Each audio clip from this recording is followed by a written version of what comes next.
it is obligatory for Muslim men and women to have nikah. It is a farad of deen.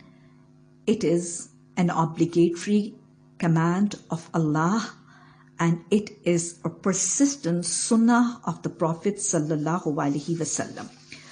Prophet sallallahu alaihi wasallam in a hadith said, "An-nikahu sunnati, wa man yarghabu an sunnati falaysa minna."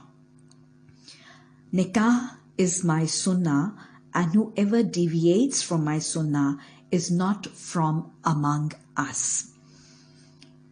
Similarly, explaining the excellence of marriage, Hazrat Abdullah Raziyallahu Ta'ala anhu reports in Muslim that the Prophet Sallallahu Alaihi Wasallam said and suggested, "O young men, those among you who can afford must get married, because wedding keeps eyes cast down and guards the private parts from immoral acts.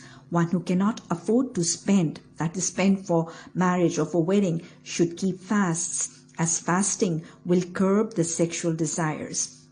Similarly, as far as the marriage and its excellence is concerned, the Prophet ﷺ said in a hadith reported by Hazrat Ibn Abbas Raziyallahu Ta'ala anhu in Ibn Majah, "We have not seen anything more effective for two loving souls than the ritual of wedding."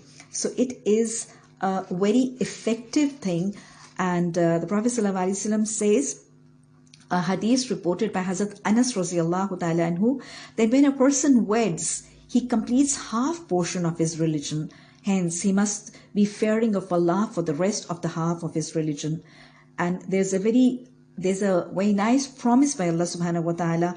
Hazrat Abu Hurairah Raziyallahu Ta'ala anhu reports in a Hasan hadith in Nisa that the Prophet sallallahu alaihi wasallam said that Almighty Allah assures helping three persons. Number one, the slave who makes agreement with his master for his release and intends to make payment of money.